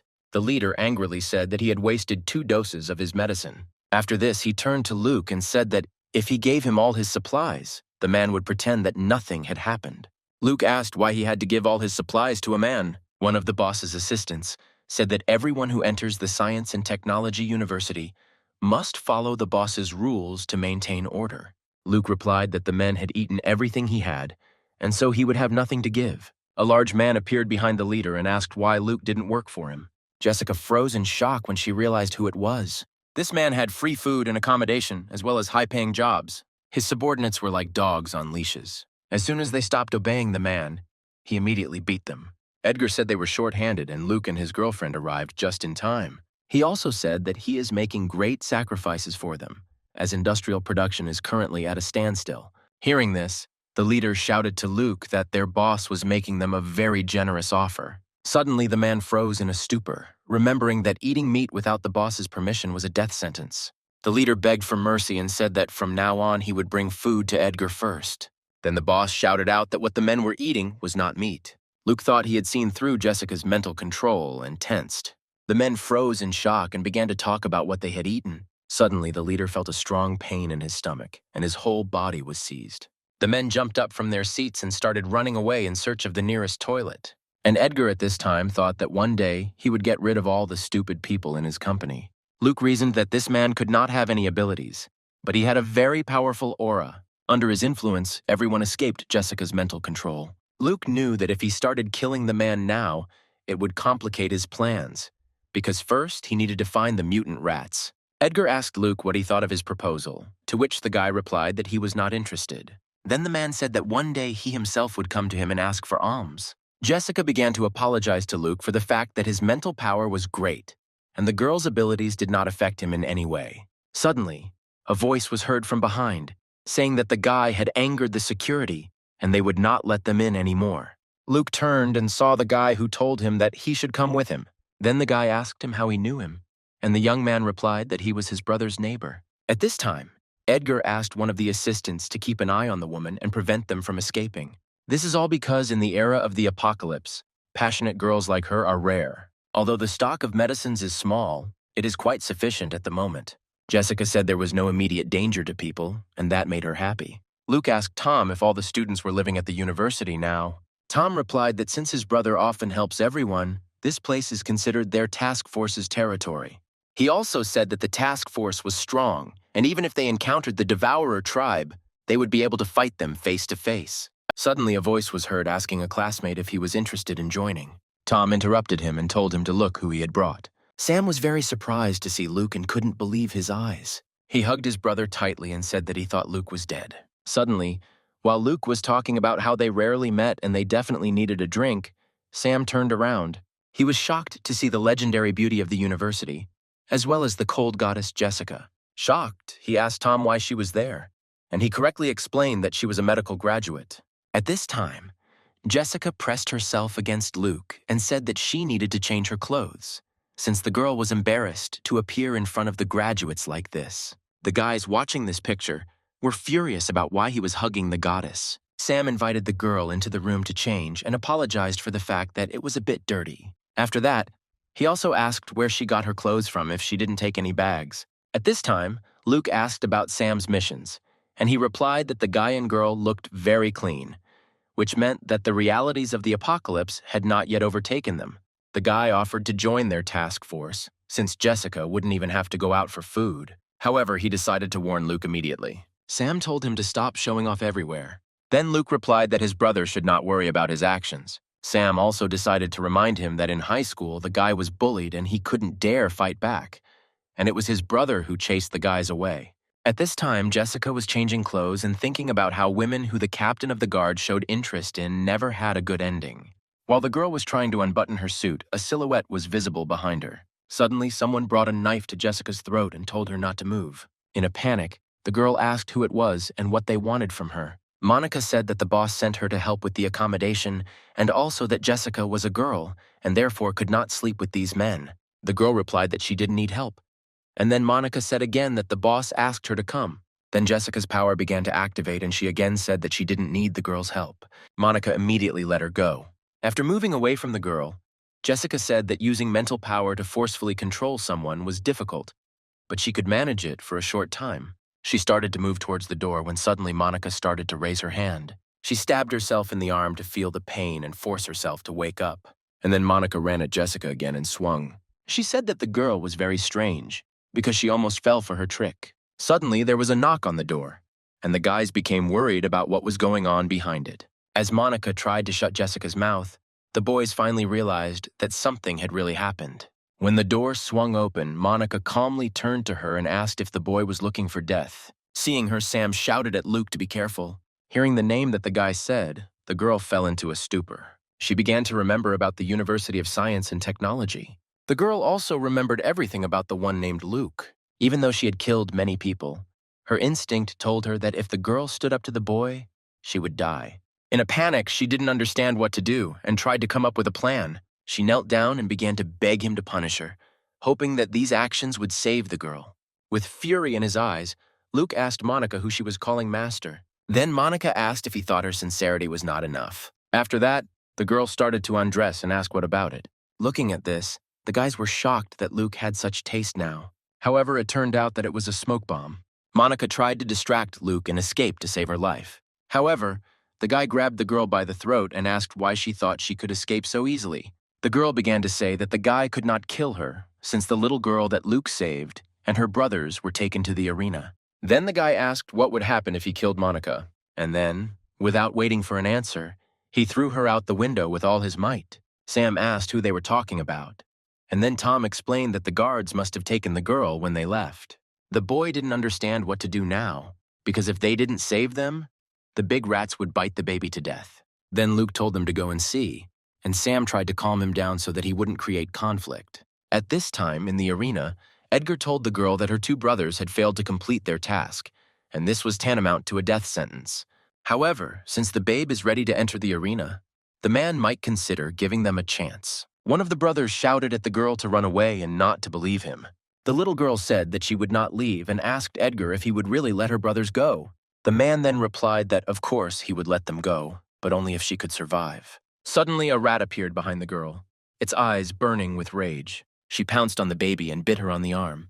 The girl began to remember how her brothers collected a lot of mushrooms, and she doubted that they were not poisonous. And also that the older brother was the first to decide to try these mushrooms. They turned out to be poisonous and the man almost died that day. And then the girl remembered how they last went on a mission in order to get contribution points and not go hungry anymore. The men told the little girl to wait for their return, and then they would definitely eat something tasty. Seeing this picture, the brothers began to shout for the little girl to run away without worrying about them, and Edgar at that moment was enjoying what was happening, and said that the brothers should be shut up. Hearing this, the baby began to scream with all her might. In a fit of rage, the girl stuck a stick right into the rat's eye. The animal's squeal began to resound throughout the area. The girl started running to her brothers and screaming that she was here to save them. With tears in her eyes, she begged them to hold on a little longer. Suddenly, the rat stepped on the baby's back, preventing her from running any further. Edgar was enjoying the event more and more and said that it was very ridiculous to watch a small child trying to save his brothers. The girl tried her best to get out from under the rat, and tears ran down her cheeks. At this time, the men were struggling to survive and did not understand why all this was happening. The little girl desperately asked someone to help them. Suddenly, Luke appeared out of nowhere and with just one blow knocked the animal back. Sam was surprised that the guy was too impulsive, and at that moment Luke realized that it was just a big rat that was not capable of anything. Seeing this, Edgar became very angry, and the guy continued to think that there was no crystalline core in the animal. And then the guy answered the man that he would fulfill his wish. After that, they rescued the brothers and brought them to a safe place to rest. The men thanked the little girl for saving them. Then, the girl answered sheepishly that it was Luke who saved them all, not her. At this time, the man with glasses asked Monica about the person below, who is a special research material. He also spoke about rats that were created using the latest technology, making them larger and more ferocious than before. After that, he said that if Luke died here, then he did not deserve to be a special subject for the man's experiments. At this time, the guy dealt with all the rats in a matter of minutes. The boys were shocked, and Sam didn't understand if this was really the Luke he knew. Edgar, with anger in his eyes, did not understand how this happened. And at that moment, Luke was upset that the next rat didn't have a crystal core. Suddenly, someone's voice was heard from the loudspeakers. The man realized that Luke was the material he needed, and then he told Edgar to bring him here. He also mentioned that it doesn't matter what condition the guy is in. The main thing is that his body ends up in the man's office. Tom told Jessica that they should leave quickly because there was a terrible situation going on right now. And the girl looked towards Luke and said that as long as he was here, she would not go anywhere. Edgar told Sam that he heard that he and Luke were brothers, but they were all able to survive this apocalypse only thanks to the boss, and asked who he would choose. Then Luke asked Sam what was going on. The guy said that the man at the top is called Mason, and at the very beginning of the apocalypse, he developed a drug that makes people stronger and thus was able to control the university. However, this drug requires people to exchange their life force for physical force. Luke then asked if he would tell Sam about his ability and if he would agree to go with him. The guy apologized to Luke and said he had no other choice. Edgar laughed at this point and said that he never thought he would see brothers become enemies. After that, he said that time was almost up and the boss was still waiting. The man rushed towards Luke and said that he would do everything himself. Suddenly at that moment, Sam hit Edgar and said that he didn't want to choose. The man angrily asked him why he had betrayed his boss. Sam then replied that he just wanted to use the drug to control him. And then he said that he had nothing to lose, and if he died, then it was meant to be. Sam also said that no one was allowed to touch his brother. After all, he will fight his opponents to the death. Then Edgar said that since they wanted to die, he would kill them. The guy rushing towards the man said that this was not enough. Edgar then said that the boss knew he would betray him, so he gave him a level 1 drug, and the man used a level 2 drug. Sam froze, fear appearing in his eyes, and the man said that his weight was his strongest defense, and no one could harm him. The fight began, and Edgar aimed his weapon at the guy with all his might. The man kept telling him to die and was trying his best to crush Sam. Holding the meteor hammer in his hands, the boy realized that it was charged with electricity. Suddenly, Luke appeared and kicked Edgar's weapon with all his might, after which the guy asked again whether he understood correctly that no one can harm a man. Jessica and Tom watched what was happening and were extremely surprised by what was happening. And at that moment, Mason was watching them tensely from his window. Edgar was electrocuted by his own weapon, and Mason at that moment said that Luke was intriguing him more and more. He spent all his resources and manpower to find a way to turn humans into perfect beings, and Luke's recent display of power proves his worth. Now Mason gives Luke the opportunity to join his experiment and become the first perfect human. The man also said that rat genes are indeed the closest to human genes, and that is why he conducted experiments on them. After this, Mason confessed that he was using rat genes to create an army of rat men and then conquer the world.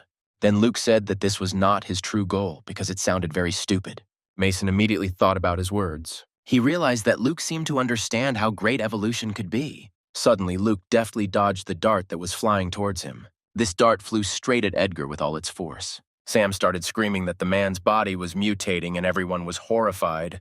Jessica didn't understand what these people were researching. The man was a sumo wrestler, and his body made Edgar resistant to blows. Combined with the level 3 drug he was just injected with, which increases his strength and heals his body, Luke is no match for him. Watching this, Mason asked Luke if he now saw the greatness of evolution. However, the guy said that he was simply turning people into monsters and showed him his protest. Then Mason got completely angry and said to kill the guy and then extract his genes from the corpse. The mutated Edgar immediately rushed towards Luke at full speed. Jessica started screaming at him to be careful, and her eyes showed excitement. Luke didn't lose his composure and grabbed Edgar with his hands. The guy asked him if he thought that if he put in a couple of batteries, the weapon could kill someone. And then he took a large battery and said that he should try them himself. As soon as Luke said those words, Luke shoved the battery right into Edgar's mouth. It instantly exploded and shattered into pieces. A shocked Sam asked if the man was dead. As Mason watched this, he reasoned that the guy was using exploding batteries to cause damage. However, as he said earlier, the 3rd level drug has a strong healing ability. So, laughing, the man told Luke that he was completely powerless in the face of the force of evolution. Luke furiously rushed back towards the mutated man. He began to strike with all his might, one after another. The boy understood that in their day, very few people knew about superpowers, so it was better not to show others how he used his. Jessica, however, looked worried and said that the dust was blocking the entire view. And Mason didn't understand what Luke was going to do. The guy realized that Mason's research was truly special, since Edgar continued to heal. However, his vault contained more than just supplies, and Luke began to open up subspace. He said that he had also prepared many secret weapons, and the guy started throwing stones at Edgar. No one understood what was going on, and Sam anxiously asked what that noise was. Mason was angry at this moment and did not understand what Luke was planning now. Suddenly the dust cleared and Luke was revealed sitting on a pile of cement and steel. And then the man realized that Edgar was buried under the rubble. Mason was finally angry, and a furious rage appeared in his eyes.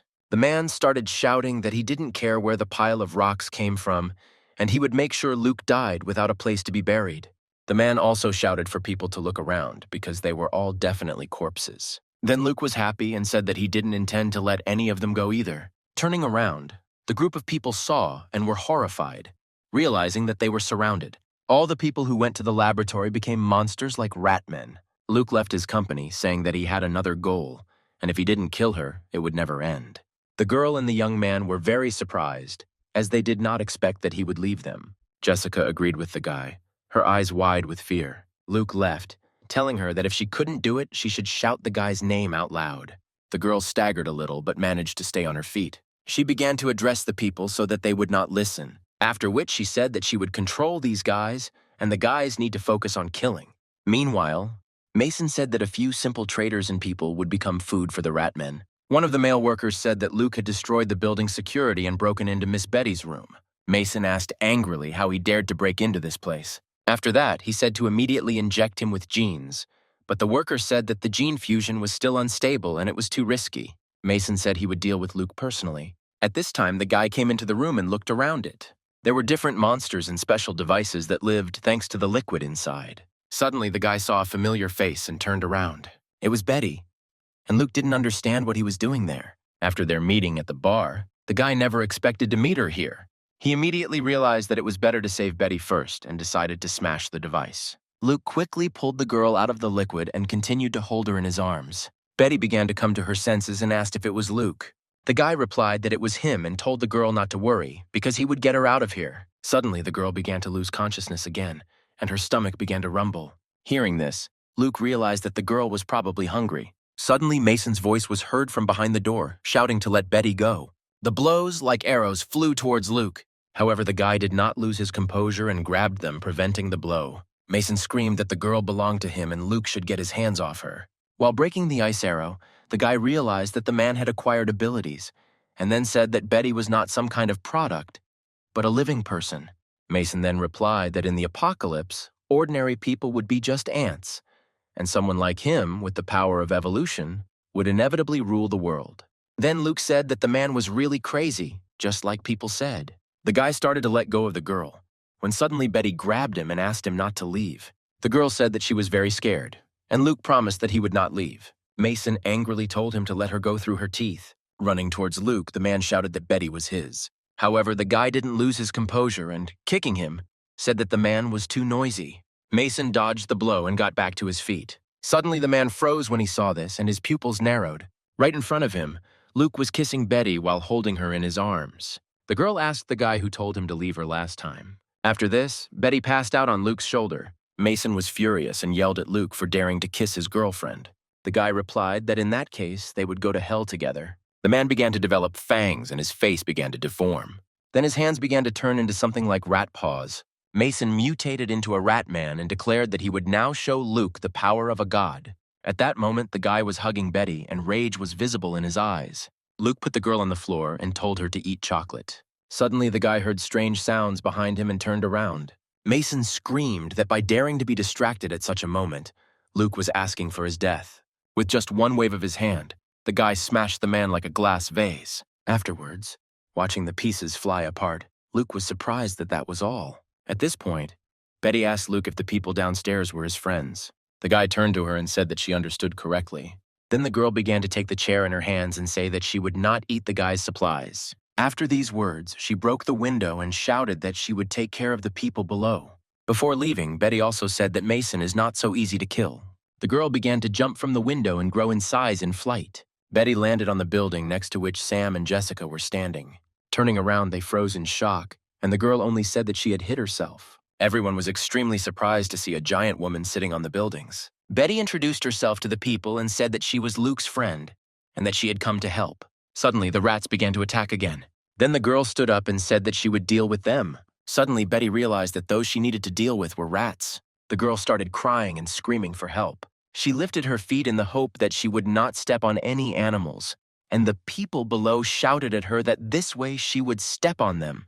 Watching what was happening only confirmed to Luke what he already knew. He immediately realized that Betty really did have such a strong ability. Suddenly, rats started running all over the guy, and he realized that Mason really wasn't easy to kill. From a pile of small rats, a man began to quickly emerge who had mixed genes. And now in front of Luke stood a rat man with a terrifying appearance. Mason laughed and said that his body was practically immortal. At this time, Sam was screaming downstairs and did not understand what was happening. The boy didn't understand why all the rats suddenly stopped and looked up. People looked up and saw a terrifying silhouette. Sam said with horror that this monster was the king of the rats. Upon seeing him, all the rats immediately bowed down. At that moment, Betty picked up a chair and began to clear the rats out of the way. With fury in her eyes, she asked Mason where Luke was. The man replied that by daring to speak to him in such a tone, the girl was simply asking for death. Suddenly, the rats started attacking and biting Betty's hands. Sam didn't understand why these rats suddenly started attacking again with even greater fury. The rats knocked Betty to the ground and she screamed that there were too many of them. Watching what was happening, Mason only grinned and said that his army was strong. Suddenly, hands appeared from the man's body, and after that, Luke said that finding the crystal core took a long time. Mason didn't understand what was happening because the guy should have been completely absorbed by him. Luke tore the man in two and exited his body. Mason, torn in half, knew that this was his last moment, but he did not want to admit it. Luke turned to him and said that the man's crystal core now belonged to him. Meanwhile, rats were breaking through the bars below. After passing through it, they began running after Sam again. The guy ran and shouted that these rats could pass through any crack. He also shouted for people to keep an eye on the underground sewer system. Suddenly, one man began to fall rapidly to the ground. The rats grabbed him by the legs and began to drag him into the sewer. His brother saw this and started shouting at the man. At that moment, he said to forget about him and take care of the baby. The girl and her brother were horrified by what they saw and did not understand what to do. At this point, while fighting, Sam thought there were too many monsters. The guy understood that he was already at his limit and would not last long. After all, he couldn't even swing his arms anymore. And Betty, fighting off the rats, became hungry again, and her stomach began to rumble. People understood that these creatures could not be contained. Suddenly, something like a bullet began to descend from the roof of the main building. A monster that resembled the Rat King landed right in front of Jessica. Jessica began to move away in horror, but the monster kept getting closer to her. He passed through the rats, and no one attacked the monster. Holding back tears, the girl thought that Luke had lost. Suddenly, a guy's voice was heard telling Jessica not to be afraid, because it was him.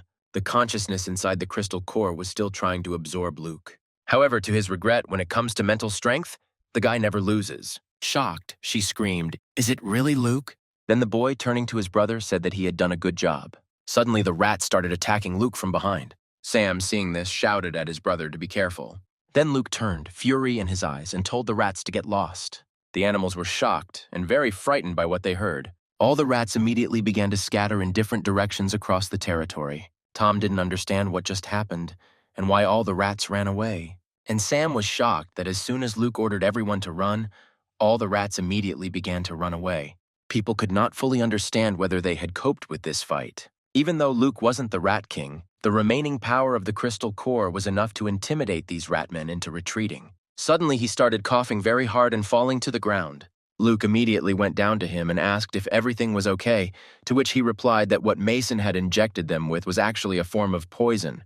And Betty added that the more power you use, the more poisoned you become. Then Luke asked what he could do to save his brother. Then the girl replied that there was a corpse in the laboratory, and using its blood to prepare the serum should neutralize the poison. Approaching the building, the guy wondered if this was really the laboratory that Betty was talking about. The pressure in the building was very strong. As Luke opened the door, he thought it looked a lot like a black hole. Entering the building, the guy felt something strange. He walked through the wall made of mental force. Seeing something, the guy remembered that he was told that there was a corpse in the lab. However, there was a girl sitting at the computer who was clearly waiting for Luke. The girl turned around and said Luke's name sweetly, adding the word classmate. Looking at his reflection, the guy realized that he was now in Mason's body. He didn't fully understand whether it was an illusion. The girl also kindly asked the guy to sit down next to her. She started to undress, and then Mason asked what she was doing. After that, the guy asked what happened to this crab. Then the girl said that this is an amazing creature that exists with its owner, protecting itself. And then she came up to the guy from behind and asked if it wasn't exciting. Mason replied that it was indeed interesting and was too embarrassed to move. After this, the girl said that she did not expect her classmate to not only excel in his studies, but also to be in such good shape. The guy liked the girl's words and grinned, after which he abruptly sat the girl on his lap and said that it seemed that she was not actually planning to conduct experiments. Then the professor replied that she preferred practical experience to theoretical work. While making love, the girl said that the moon outside the window looked strange. And then she even asked to quickly close the curtains because of the insane heat. Sitting on the floor, the girl did not understand when this heat would end. She turned to Mason and said that their food supplies were running low. Suddenly, the guy started yelling at her, saying that these products were more valuable than her life. After that, he took the knife in his hands and began to approach the girl. He began to kill the girl and angrily say that perhaps the food had not yet been digested. Mason went crazy and was happy that he now had food again. Suddenly, he realized that the rat had evolved after eating its flesh. although this cruel evolution was far from perfect. The boy finished preparing a serum from the girl's blood that could neutralize the poison, but what surprised him most was the professor. She is still alive and her body is constantly mutating.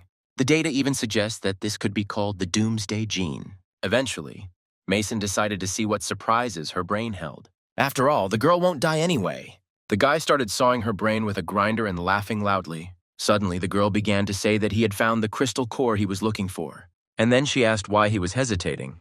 Then Mason said it was just a piece of rotten meat and smashed it.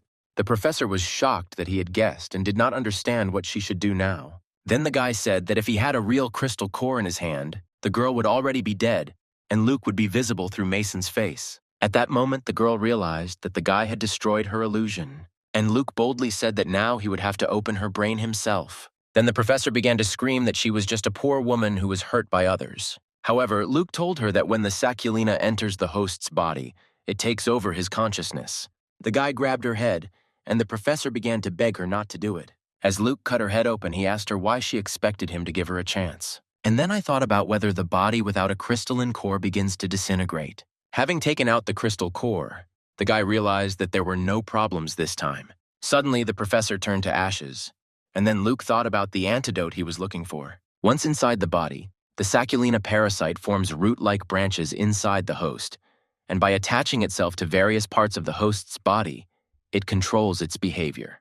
This parasitic relationship eventually turns the host into a slave of the Saculina. After the flood receded, the bodies that were under the water mutated again. Jessica asked the girl to stop looking and keep moving. A confused Betty turned to Jessica, calling her sister. She wondered where Luke was taking these medical students. Jessica then replied that these medical students were rare talents in the apocalypse, and so the guy planned to take them to a safe zone. Then Betty asked how far it was to go because she was already hungry. Suddenly, Jessica took her hand and told her that she couldn't leave. The girl also said that if she is with them, she must obey. Jessica asked Luke what was going on with him. The guy grabbed her face and told her not to worry because he was just hot. He started kissing the girl and her face showed confusion and shock. After this incident, there was a night of severe storms. The girl walked and wondered if this sudden aggression could be a side effect of the crystal core. After the flood recedes, bacteria, viruses, and even plants will undergo serious mutation. Luke thought that even if additional forces appeared in the future, he would have the means to deal with them. And also that as soon as his brother and the others come to their senses, they will be able to help him. Luke also moved all the research equipment and supplies from the lab building into his space. The boy understood that the crystal core of the Rat King not only enhanced his berserker abilities, but also increased his physical strength. It also gave Luke the ability to create ice. The boy continued walking, thinking that her crystal core had given him 2 mental abilities. However, unfortunately, the boy did not receive the ability to create illusions. The first ability was mental perception, and with the help of the second, he could read thermal signals emitted by living beings within a radius of 30 meters. Suddenly, Tom shouted for everyone to look up immediately. Looking up, people saw a girl hanging from a pole and did not understand who did it. It was a neighbor of one of the girls, and she was screaming for something to be done. Then one of the guys wanted to go and help, but Luke said not to interfere in other people's affairs. The girl was very surprised by his words, and she angrily asked if he was even human. She and her boyfriend said that they would not let anyone die and would stay. The girl ordered to quickly remove her from the pole. 2 men untied the rope and said that they would definitely save the hanging girl. Suddenly they were struck by a spear blow straight to the heart. The girl and her boyfriend found themselves trapped, with people flying down on them from above. One of the mutated men said that with her as bait they could achieve even more. They started touching the girl and asking her to have fun with them. She begged him to let her go, and fear was visible in her eyes. The guy turned around and started screaming for him to let her go, but the second man quickly dealt with him with an axe. When he killed the guy, he said that food must accept its fate. Meanwhile, another man said that the girl smelled delicious and wanted to keep her for breeding. Luke and Jessica walked along, discussing what was happening. They knew perfectly well that that girl was bait, and all people have long been surrounded by eaters. Tom and Sam immediately tensed up when they heard that they were surrounded. Luke didn't show that anything was wrong because in fact he thought everything was perfect. And then he suggested that we watch how the eaters themselves would like to be surrounded. Suddenly, mutated corpses appeared right behind the eaters, which they did not expect. They started to deal with them and shout at them not to get in their way. Fighting off the mutated corpses, they shouted at them to get out of their territory. Looking out the window again, one of the devourers saw that their prey had escaped. They began to run after their prey, not allowing it to escape. However, Luke knew what he was doing, and so he was confident that the monsters would not be able to escape. Turning to each other, the men said that there was another person here who wanted to die. Luke replied that the devourers did not have crystal cores, and so he would allow the mutated corpses to play with them instead. The men realized that they were trapped, but still could not understand how this had happened. And now people have finally reached the safe zone. Suddenly, they heard someone screaming, which said how they dared to invade the zone. A man with a huge weapon was flying straight towards the girls. He said sternly that they did not accept garbage and asked them to leave. Jessica then asked him if this was not a safe zone and why they were not letting them in. The girl tried to control the man's mind, but he realized that this was another trick. Even more enraged, he jumped on the girl with an axe. Suddenly, someone's scream blocked his path, and the man had to stop. Derek turned to the captain and said that these people were simply seeking shelter, and there was no need to attack. The man then replied that it was not easy for ordinary people to get through areas where the devourers roamed. Suddenly, Luke appeared from the crowd and said that in that case, they would bring dozens of doctors to another safe zone. Hearing this, the captain was very surprised that the guy had brought such a large number of people at once. When Derek saw Luke, he was surprised that the guy was still alive after everything that had happened. After this, he turned to the captain and said that these were his friends, and the boy would guarantee with his life that they were not spies of the devourers. The men told the captain that Derek himself had vouched for them, so he was trustworthy. The man then turned around and said that if they couldn't cure the sick, Derek would be responsible for the consequences. The guy asked Luke not to take it personally, since the captain was just a peculiar person, and Derek also said that they arrived right on time. He told Luke that they had some strange patients here who urgently needed a doctor's help. A girl appeared in front of them, apparently covered in mushrooms. Jessica and Betty looked at her in surprise and did not fully understand what was wrong with her. Derek said that they don't know how to remove them, and each time the person becomes weaker. Luke then replied that she was infected with mutated fungi, and now that the plants were mutating, you should warn others to be careful with the young shoots of the plants. Jessica then asked if plants use people as food, and the guy replied that everything is possible. If these newly mutated plants are not destroyed, they will quickly grow and begin to attack people. When this happens, the devourer tribes will take the opportunity to attack the safe zones, and many people will become livestock for them. Suddenly there was a noise, and a guy in a car with a gun in his hands was telling people to move away. Luke then asked why their team wasn't doing anything when someone was shooting a gun in the safe zone. Derek replied that the team was powerless here, since this kid was a big shot. This guy is the son of the mayor of the city and thinks that old people and children are useless to the safe zone. Turning to the girl, the guy asked if she wanted to get into the car so that he could take her somewhere to eat. Betty replied that she was very hungry and could not walk anymore, and then asked if the boy could carry her. Derek started to stop the girl, but Luke intervened and said that the guy should try to catch her. The boy said that he was ready and offered her to jump. Betty looked down and laughed, a smirk appearing on her face. The girl shouted that she was already coming and began jumping right into the guy's arms. As soon as she started to approach him, her ability to enlarge began to work, and the now huge Betty flew straight at the guy. The girl landed right on top of the guy, and he didn't have time to escape. Hearing the noise, the captain turned and asked what was going on, and even Rox, who was in the building, heard the rumble and paid attention to it. The boy screamed that he had broken his leg and his body was shaking. Betty looked down on him and said that she gave him a chance, and the guy took it so poorly.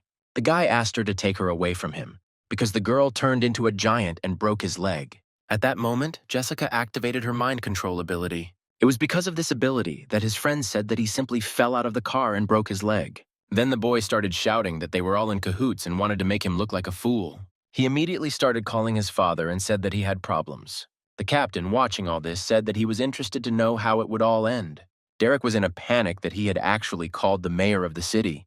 The man asked with a menacing look what was going on here.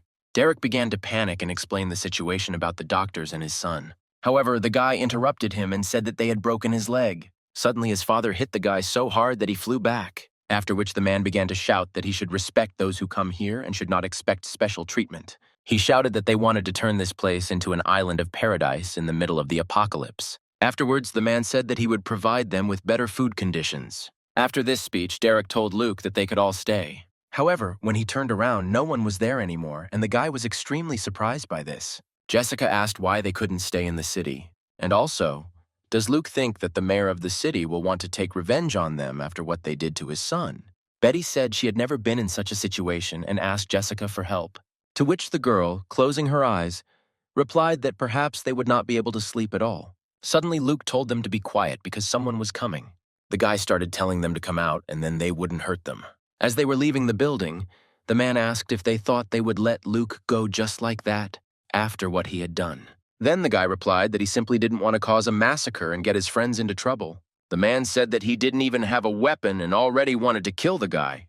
However, Luke dealt with one of the men with just one blow. After that, the guy began to deal with the others just as quickly. Suddenly, the man said that he would tell Luke the city leader's secret so as not to die. The boy, with fury in his eyes, told the man to continue. He said that the city's mayor had made a deal with a nearby clan of thugs. Every week, he exchanges arriving refugees for food. Then Betty hit the man and asked why they were selling people to these monsters. Suddenly, they saw one of the eaters saying that the spoiled food would be thrown at the gates of the safety zone before dawn. The girls froze in shock and realized that these guards also did not have long to live. The man asked if they would let him go, to which Luke replied that they still needed him. The suspended man hung in front of the eaters and screamed for help. One of them immediately said to kill him and drag him here. Suddenly, Betty looked down at them and said that they had just broken her new toy. And then she said that now she would have to find a new one. Suddenly, the devourers saw weapons flashing from the window above and realized that it was an ambush. Luke realized that these guys had mutated even more, because even bullets couldn't take their heads. However, Jessica reassured the guy, telling him to leave it to her. One of the eaters asked about 3 shots at one point, and then get out of Betty's hand and said that he couldn't catch him. Suddenly, someone's hand fell right on the man's head and he turned around in bewilderment. Luke immediately hit the devourer with all his strength with his fist. Jessica asked Luke how he knew about the conspiracy between the city leader and the clan. The guy replied that he had heard that this was a common practice, but he didn't expect to encounter it today. The girl then asked if they should have found another place for their base. Then Luke replied that he was in this city. Suddenly, Betty appeared and asked what they were doing there without her. Looking at her appearance, Luke asked what they were planning. Then the girls replied that thanks to him, they could live in human conditions. A day later, the mayor's men discovered a bald man who had been mutilated to death by the clan, and the mayor then mistakenly thought that their deal had gone wrong. The city leader walked towards the clan, and then the leader asked if the man wanted to tell them that one of their subordinates had been killed. And after that, he said menacingly that 3 of his warriors were also killed. The mayor's security guard was surprised that twice as many people were killed. Suddenly, Luke appeared out of nowhere and said that the man was trading people's lives without blinking an eye. When asked what he was doing there, the guy replied that he wanted to meet the mayor of the city, since it seemed he had a close relationship with the clan. The Death Eaters immediately surrounded Luke because they realized that it was he who killed their people. And the leader said that after the guy entered his territory, he was finished. The city leader knew that Luke was now a corpse, but there was still someone who had entered the base with him. The man started shouting to everyone that there was a traitor at their base. And then he pointed his finger at a group of people and said that it was one of them. The man shouted that they were pretending to be doctors, but in reality they were exchanging people for food. Then one of the people said that if Luke brought people here, then they could definitely be trusted. Then the chief said that the man would not be able to prove the boy's innocence. Suddenly, Luke's cry was heard, saying that he would prove it. Looking at the guy, the man realized that this was Luke. Taking the devourer by the head, the guy said that he would now tell what was really going on. And then he ordered the devourer to speak so that everyone could hear. The man started shouting that the city's mayor had been trading with him. People immediately began to rebel and become indignant. The head of the city shouted that it was all a lie and that Luke himself was in cahoots with them. Suddenly, a man who was familiar with rocks approached him and said the name of the leader. After this, he hit the man with all his might, saying that he was a monster. Then the head of the city said that the world that everyone knew had long been destroyed, and the clan had long controlled all supplies. He also clarified that relatively small sacrifices feed the entire city. After hearing this, Luke hit the city leader right in the face with all his might. And then he said that in this world, the ability to obtain food plays a key role in survival. The guy also said that people should never follow their path. After this, Luke invited the people to participate in the creation of a new base where only people would live.